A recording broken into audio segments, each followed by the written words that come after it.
Allora, rieccoci con il governatore del Veneto, Luca Zaia. Buonasera. Buonasera. Stavamo parlando appunto delle necessità anche delle imprese. Pochi giorni fa era qui il presidente di Confindustria, il nuovo presidente di Confindustria Zuccato. Anche con lui parlavamo di questo Veneto che è senza ossigeno, un po' insomma la situazione nazionale, così l'aveva definita il presidente di Confindustria Squinzi.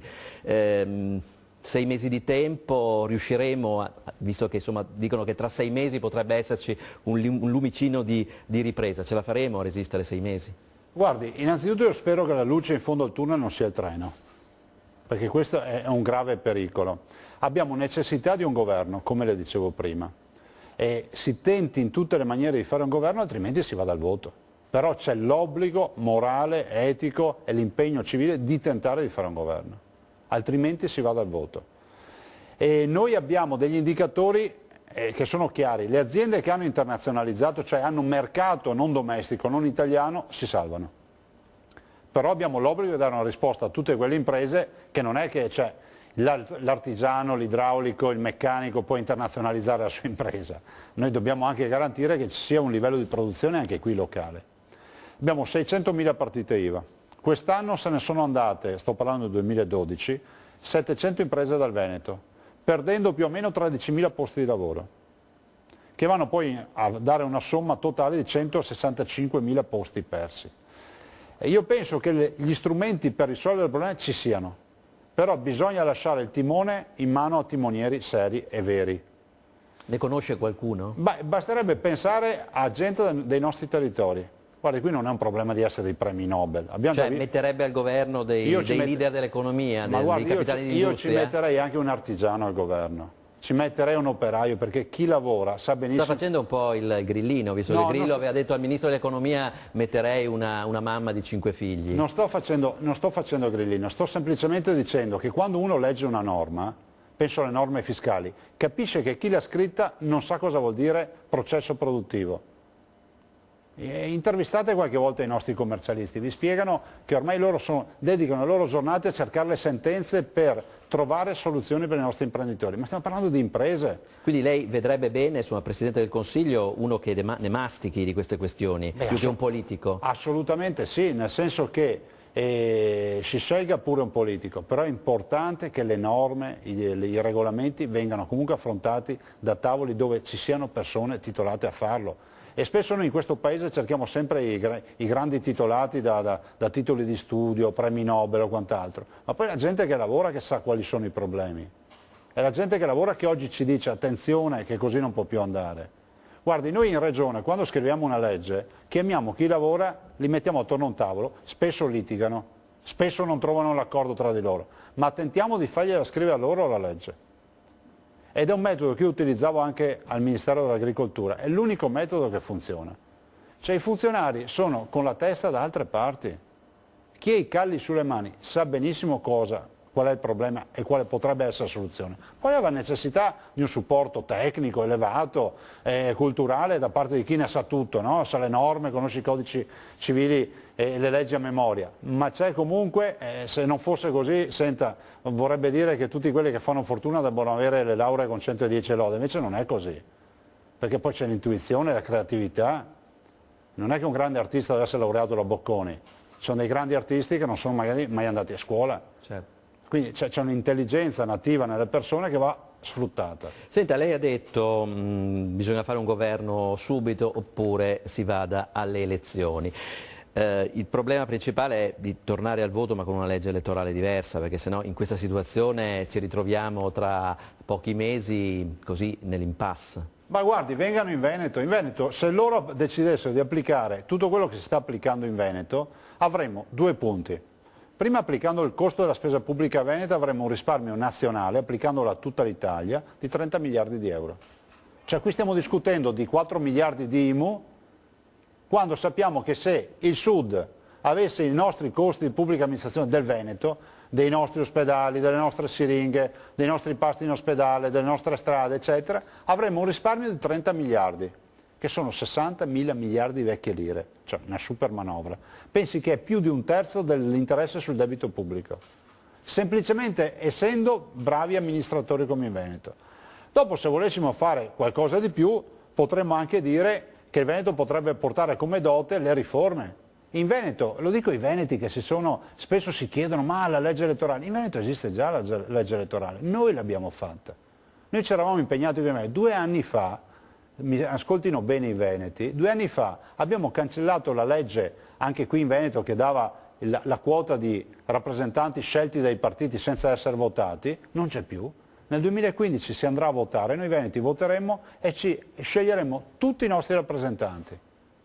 Non ci voleva tanto, L'ha fatto il Veneto, la riduzione dei parlamentari e quindi dei consiglieri regionali il Veneto l'ha fatta, l'eliminazione dei vitalizi è stata fatta, il passaggio al sistema contributivo, il blocco dei mandati l'ho richiesto io, l'ho voluto io.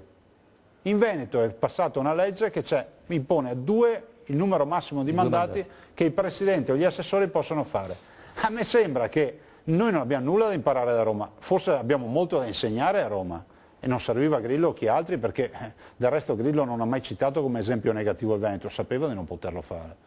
Senta Zaia, restando sul tema elezioni, mettiamo che si torni a votare a giugno, per la Lega si prospetta anche una scelta, secondo lei il leader di coalizione, se l'alleanza dovesse rimanere la stessa, dovrebbe essere ancora Silvio Berlusconi? Guardi, io non faccio parte di quella schiera di leghisti che ama sempre anticipare i tempi per poi essere smentiti, ma nessuno se lo ricorda delle puttanate che dicevano, no? Allora, prima di tutto io spero non si vada a votare, perché se si va a votare vuol dire che è il fallimento di tutto, della politica, di quello che abbiamo fatto, e ricordo agli italiani che noi siamo andati a votare poco più di un mese fa e ci è costato anche un fracasso di soldi, di euro andare a votare. Non vorrei sparare cifre, ma sicuramente milioni di euro sono partiti per la consultazione elettorale. Tornare a votare vorrebbe dire il fallimento, non nostro, perché noi comunque con un 4% non è che abbiamo contribuito al fallimento, ma al fallimento della politica. E quindi il modello da rivedere è quello totale, no? Io spero quindi si trovi una soluzione. Però se non si trova? Se non si trova non glielo so dire, queste sono cose che riguardano i piani alti, riguardano il segretario federale, i segretari nazionali del mio partito, come lei sa e spesso lo ricorda, io ho fatto una scelta di campo da sempre di non occuparmi della politica e occuparmi dell'amministrazione. Quindi insomma lascia ancora una possibilità a Berlusconi? No, io non lascio possibilità in nessun senso, gli altri, ma in nessun senso, guardi, da qui a giugno potrebbe accadere di tutto, potrebbe accadere, abbiamo visto che si è dimesso persino un Papa che non l'avevamo preventivato, si figuri, troverei stolto quello che sta a fare programmazioni da qui ai prossimi 12 mesi, cerchiamo di governare in maniera seria e di governare giorno dopo giorno. Mi dice almeno se Alfano sarebbe meglio di Berlusconi? Ma guardi, io il gioco d'attore non ho mai partecipato, si figuri se inizio adesso. Senta, ha detto del Papa, insegnerà qualcosa alla politica, Papa Francesco? Ma è un grande Papa e se la politica avesse avuto il coraggio di fare quello che la Chiesa, sottolineiamo, ha avuto il coraggio di fare, volente o nolente ha avuto il coraggio di fare, una scelta come Papa Francesco, molto probabilmente avremmo dei risultati migliori. Abbiamo un Papa che è azzeccatissimo rispetto al momento storico che stiamo vivendo. Ricordiamoci che questo Papa, al di là dei segnali della povertà, della vicinanza alla popolazione, della semplicità, dell'umanità, ne dà uno intrinseco, che è un Papa che ha vissuto questi momenti in altro periodo storico in Argentina. Quindi sa cosa è la crisi, sa cosa sono i prelievi forzosi dei conti in banca, sa cosa sono gli assalti alle banche. Ricordo che in Argentina venivano assaltate le banche, sa cosa vuol dire ritrovarsi ripuliti nel conto corrente in una notte, e sa cosa vuol dire venirne fuori da questa crisi. Io penso che questo Papa sia forse il vero anzi toglierei forse, è il vero traghettatore di questa epoca, di questo momento storico. Senta, i neopresidenti della Camera da chi hanno preso ispirazione? Da Papa Francesco oppure da Grillo, da quel 25%? E quindi guardi, si sono autoridotti lo stipendio? Guardi, l'ispirazione è una cosa sublime. Io direi che per ora di cose sublimi non ne ho viste. Per ora si vede demagogia, annunci di stipendi ridotti, a questo punto io penso che chi ce n'ha già uno potrebbe rinunciare all'altro, annunci di appartamenti che non si debbono più occupare, ma a me sembrava scontato, sarebbe stato scandaloso che qualcuno avesse continuato ad abitare in appartamenti nonostante i cospicui stipendi in appartamenti pagati dallo Stato. Io da ministro mi sono sempre pagato il mio l'appartamento, mi sono sempre pagato l'albergo, per cui non ho mai neanche affrontato il tema, no? Ho l'impressione che un po', come si potrebbe dire, mutuiamo una frase un po' meno felice, è oppio per i popoli, no? Cioè voler dichiarare che non c'erano più gli appartamenti, ma ci mancherebbe altro che dessero ancora gli appartamenti ai parlamentari o agli aventi titolo. Io direi che è scandaloso, ma direi che comunque le forze politiche un accordo ad esempio sulla legge elettorale lo potrebbero trovare subito. Accordo, dovrebbero fare una nuova legge elettorale dove i cittadini si eleggono i loro rappresentanti. Il dimezzamento dei parlamentari non è che ci vuole un Presidente del Consiglio, lo si può fare. Ho l'impressione che c'è tanta melina, no? Un po' dappertutto.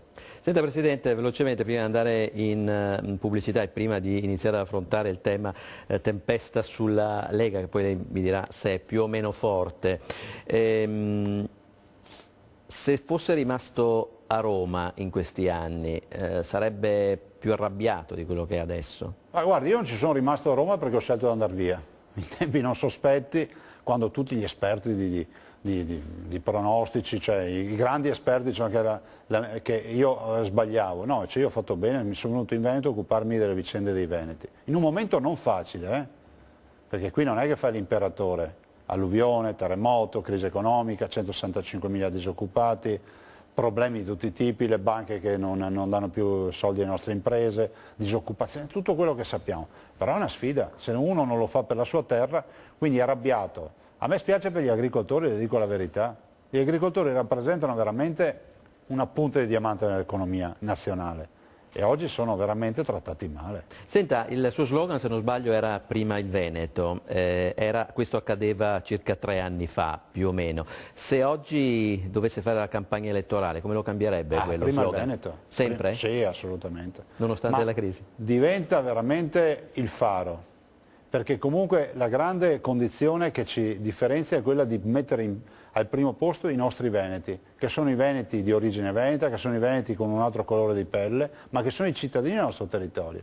Quando io nel 2010 dicevo guardate che prima il Veneto significherà dover fare delle scelte drastiche a favore di chi abita qui rispetto a chi non è qui, qualcuno si mise a ridere, no, è razzisti. Adesso vediamo cosa significa, no? Che io dicevo prima dovremmo dare un posto di lavoro ai nostri e poi a quelli del resto del mondo. E questo oggi si vede che cosa significavano quelle frasi.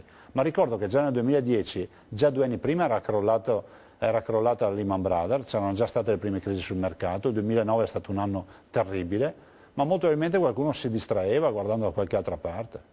Mi fermo ancora per un paio di minuti e poi inizieremo a parlare un po' della Lega.